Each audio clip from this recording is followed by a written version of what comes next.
এই না না না না, মশারির ভেতর ঢোকা যাবে না। আগে এক মোহর দাও, আমি মশারি টাঙিয়েছি, বিছানা গুছিয়েছি, পরিশ্রমের মূল্য দাও। কি মুশকিল রে বাবা। মুশকিল কোথায়, যা ন্যায্য তাই চেয়েছি। বাড়তি কথা না বলে এক মোহর দাও, না হলে খাটের নিচে শুয়ে পড়ো। এই নাও ধরো, খুশি? খুব খুশি, খুব। খাবার আগে পরিশ্রমের মূল্য দিতে হবে, না হলে আমার বানানো খাবার স্পর্শ করবে না। পরিশ্রমের মূল্য? সেটা আবার কি গিন্নি? এই 2 মোহর দিতে হবে। মানে? এই যে হাত পুড়িয়ে রান্না করলাম, সেটার মূল্য। আগুনের সামনে বসে বসে রুটি মাংস বানাতে বুঝি কষ্ট হয় না? কিছুই তো বুঝতে পারছি না। তুমি নিজেই তো সন্ধেবেলা আমাকে কত কথা বললে। এখন আমি যা যা পরিশ্রম করব, পরিশ্রমের মূল্য তোমার কাছ থেকে কড়াই গন্ডায় বুঝে নেব। বাপরে বাপ, তাহলে এখন এই রুটি মাংস খাওয়ার জন্য 2 মোহর দিতে হবে? হ্যাঁ, নইলে নিজে রান্না করে খাবে। কি জ্বালা।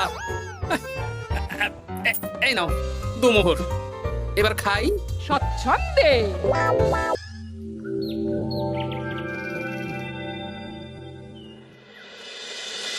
ফতুয়াটা কোথায় গেল? ফতুয়া। আরে ও গিন্নি! এই না তোমার ফতুয়া, আমি কেচে মার দিয়ে শুকিয়ে রেখেছি। এটা পরে রাজসভায় যাও। ও, এই তো চাই। আমারও চাই। তোমার আবার কি চাই? 2 মোহর, পরিশ্রমের মূল্য দিলে দাও, না হলে খালি গায়ে রাজসভায় যাও। হ্যাঁ। উফ, কি জ্বালা। চালা কিসে, আমি তো আমার পরিশ্রমের মূল্য চাইছি। হ্যাঁ, এই নাও ধরো। এরকম খুচখাচ নাচে একবারে বলো তো কত মোহর লাগবে? তুমি তো আমার কাছের লোক, তাই প্রত্যেকদিন 3 মোহর করে দিও। হ্যাঁ, প্রত্যেক দিন? হ্যাঁ, প্রত্যেকদিন। আমার হাত খরচ গো। উফ, কি জ্বালা। ওই দেখ, দাদু কিরকম শুকনো আমসত্ত্বের মতো মুখ করে আসছে। কি হলো দাদু, দিদার সাথে ঝগড়া হয়েছে নাকি? না, ঝগড়া না, অনেক জ্বালা। তোদের আর কি বলবো। যাই হোক, ওই মন্ত্রী মশাইয়ের খোঁজ নিয়েছিলি? হ্যাঁ দাদু, গতকাল সন্ধ্যাবেলা মন্ত্রী মশাই শাসন দেখে এলাম, ভাষণ শুনে এলাম। কিরকম? গতকাল সন্ধ্যাবেলা আমার লাগতো জামদানি শাড়ি খুব খুব পছন্দ হয়েছে। মাসের শেষে আমার আমদানি তো আর বাড়েনি যে তোমাকে জামদানি কিনে দেবো। সব সময় তোমার বায়না আমার সয় না। ফের যদি বায়না করতে দেখেছি তো তোমাকে বাপের বাড়ি দিয়ে আসবো। আচ্ছা, এই ব্যাপার। এই তো এবার আমার জ্বালা মিটবে, চিন্তা কমবে। কিসের জ্বালা, কিসের চিন্তা দাদু? সেসব জেনে কাজ নেই তোদের ভোলার দোকানের মিষ্টি খাইয়ে দেবো। হ্যাঁ, এখন রাজসভায় যাব, তারপর দুপুর বেলা।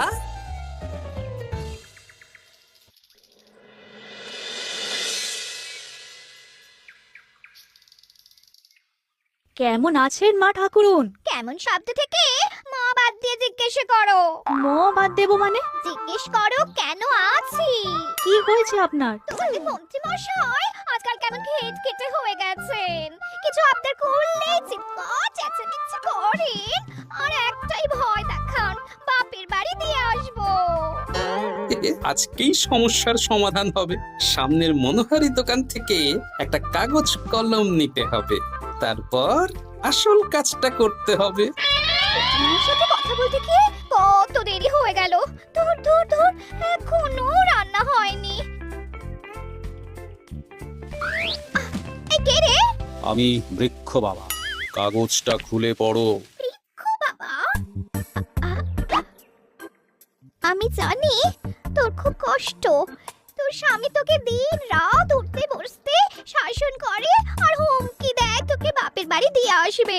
এই কষ্টের থেকে মুক্তির একটাই উপায়, আজ থেকে তুই শুধু নিজের জন্য রান্না করবি, বাড়ির কোনো কাজ করবি না। আর তোর কর্তাকে বলবি বাড়ির কাজ করাতে হলে প্রত্যেকদিন 10 মোহর করে হাত খরচ দিতে হবে। পরিশ্রমের মূল্য 10 মোহর, এর মধ্যে 7 মোহর তুই নিজের কাছে রাখবি, আর এই সৎ উপদেশ দেওয়ার জন্য 3 মোহর রোজ সন্ধ্যাবেলা এই বট গাছের নিচে আমার প্রণামী হিসেবে রেখে যাবি। ইতি তোর শুভাকাঙ্ক্ষী বৃক্ষ বাবা। বাহ, বেশ ভালো বুদ্ধি তো। আপনি একবার দেখা দিন না বৃক্ষ বাবা। বাবা, বট গাছের গোড়া, কি অলৌকিক কাণ্ড। জয় বাবা, জয় বাবা।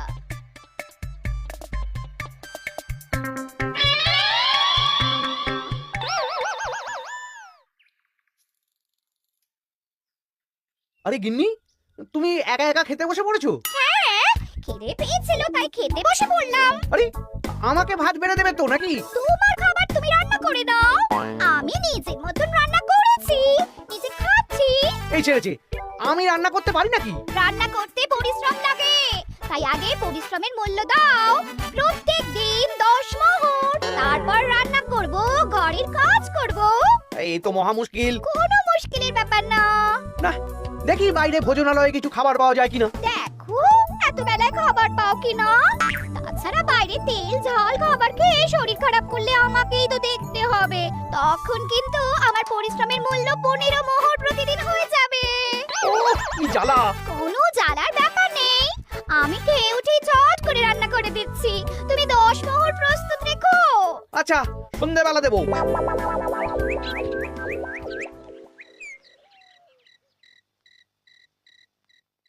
এই নাও সন্ধেবেলার তেলে ভাজা মুড়ি। এই নাও আজকের হাত খরচ 10 মোহর। বলছি, প্রত্যেকদিন 10 মোহরটা একটু বেশি হয়ে যাচ্ছে না? তবে যাও, বাইরের খাবার খাও, আমি নিজের মতন নিজের কাজ করব। খাবো দাবো ঘুমোবো, সংসারের কোনো কাজ করব না। কি জ্বালা! ধন্যবাদ বৃক্ষ বাবা, আপনার দেওয়া বুদ্ধিতে কাজ হয়েছে।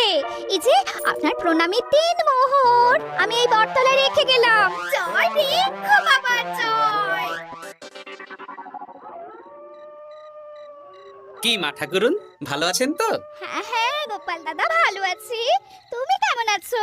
আমিও ভালো আছি।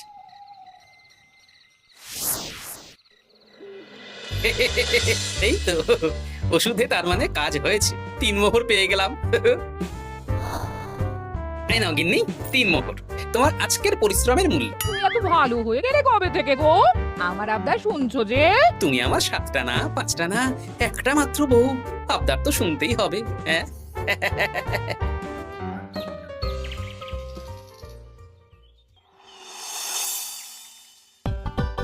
এই নাও, তোমার জন্য ফুলকো ফুলকো লুচি আর আলুর তরকারি বানিয়েছি। রাজসভা থেকে ফেরার সময় বাজার থেকে পাকা কাতলা নিয়ে এসো। বাহ, রাজসভা থেকে ফিরে এসে মাছের ঝোল আর ভাত খাবো। আর বলি, আজকের 10 মোহরটা কি এখন দেবে? ওরে বাবা, আজকেও দিতে হবে? সে তো দিতেই হবে, আমি তো কালকেই বললাম প্রত্যেক দিন 10 মোহর করে দিতে হবে। হ্যাঁ, দিচ্ছি দিচ্ছি।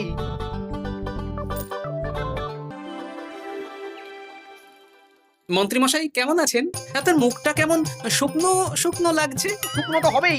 প্রত্যেক দিন গিন্নিকে হাত খরচ বাবদ 10 মোহর করে দিচ্ছি। 500 মোহর বেতন পাই। এইভাবে চলতে থাকলে 300 মোহর তো গিন্নিকেই দিতে হবে। সে তো দিতেই হবে, মা ঠাকুরুন এত পরিশ্রম করেন। আমিও আমার গিন্নিকে রোজ 3 মোহর করে হাত খরচ দিই, কিন্তু আমার মনটা বেশ ফুরফুরেই আছে। বাবা, আমার কষ্ট দেখে তোমার আনন্দ হচ্ছে নাকি? না না, কি যে বলেন। একটু দেরি হয়ে গেল। যাই হোক, আলোচনা শুরু করা যাক। এর একটা বিহিত করতেই হবে।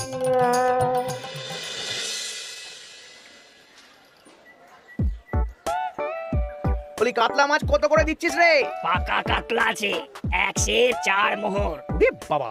আপনি তো 5 মোহর দিয়েও আগের মাসে 100 মাছ কিনেছেন, এখন তো দাম কমেছে, তাও ওরে বাবা করছেন। ও না না, কিছু না। দে দে, 100 কাতলা দে। বাঁচতে গেলে খেতে তো হবেই। আমাদের হঠাৎ ডেকে পাঠালেন মন্ত্রীমশাই? হ্যাঁ, আসলে একটা বিপদের মধ্যে পড়েছি। আহা, কি বিপদ সেটা তো বলুন। আপনি আমাদের মোহর দেবেন আর আমরা আপনাকে বিপদের হাত থেকে উদ্ধার করে দেব। আরে মোহরই তো আর হাতে থাকছে না। কেন, আপনি এত বেতন পান, সব খরচ হয়ে যাচ্ছে নাকি?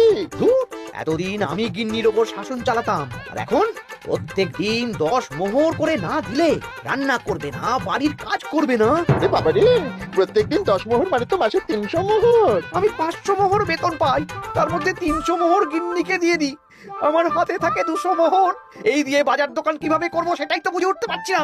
মহারাজকে বলুন বেতন বাড়াতে, তাহলেই তো সমস্যার সমাধান হয়ে যায়। কিন্তু কদিন আগেই তো মহারাজকে বললাম যে বেতন বাড়াতে হবে না। আপনি এই রাজ্যের মন্ত্রী, আপনি বুঝিয়ে বললে মহারাজ ঠিক শুনবেন। ঠিক বলেছিস।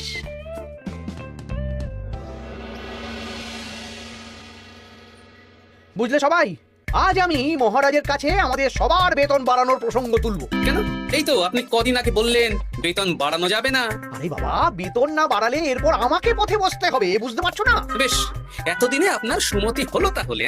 আর মহারাজ যদি রাজি না হন? তাহলে আমরা সবাই একসাথে আন্দোলন করব। মন্ত্রী মশাই আমাদের পাশে থাকলেই হবে। হ্যাঁ, থাকবো থাকবো। মহারাজ, আমার একটা আর্জি ছিল। কি আর্জি বলো মন্ত্রী? আমি অনেক ভেবে দেখলাম, কয়েকদিন আগে সভাসদেরা ঠিক কথাই বলেছিল। কি ঠিক কথা? মানে বাজারে জিনিসপত্রের দাম বেড়ে দ্বিগুণ হয়েছে, কিন্তু আমাদের বেতন একই রয়েছে। হ্যাঁ, মানছি, কিন্তু হঠাৎ করে আমি বেতন বাড়াতে পারবো না। তুমি নিজেই বলেছো রাজকোষে টান পড়বে, এখন তুমি নিজেই আবার অন্য কথা বলছো। বলতে বাধ্য হচ্ছি মহারাজ, সংসারের খরচ সামলাতে গিয়ে মাথা খারাপ হয়ে যাচ্ছে। আমাদের বেতন বাড়াতে হবে। বাড়াতে হবে, বাড়াতে হবে। হ্যাঁ মহারাজ, এভাবে চলতে পারে না। রাজ্যের রোজগার বাড়ছে কিন্তু আমাদের বাড়বে না, তাহলে এই রাজসভায় চাকরি করে কি লাভ মহারাজ? মহারাজ, গোপাল মন্ত্রী মশাই ঠিকই বলেছে। মহারাজ, বেতন বাড়িয়ে দিন, নইলে আর পারা যাচ্ছে না। বেশ বেশ, তোমরা এত করে বলছো যখন, তোমাদের সবার বেতন বাড়ানো হবে।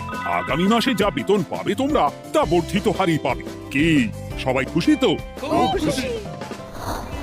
ধন্যবাদ মন্ত্রী মশাই। ঠিক আছে ঠিক আছে। আরে ধন্যবাদ আমাকে দাও বিজ্ঞানী, আমার জন্যই তো বেতন বাড়লো।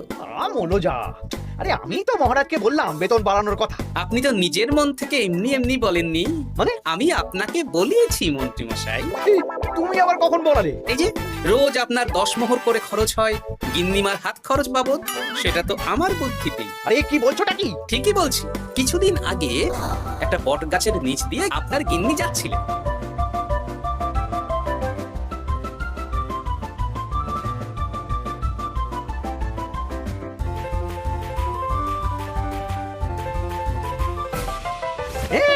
সব তোমার বুদ্ধিতে? হ্যাঁ, শুধু তাই নয়, গিন্নিমা রোজ রাতে বটতলায় 3 মোহর করে বৃক্ষ বাবার জন্য ওরফে আমার জন্য রেখে যান, আর আমি সেটা দিয়েই এতদিন আমার গিন্নিকে হাত খরচ দিচ্ছিলাম।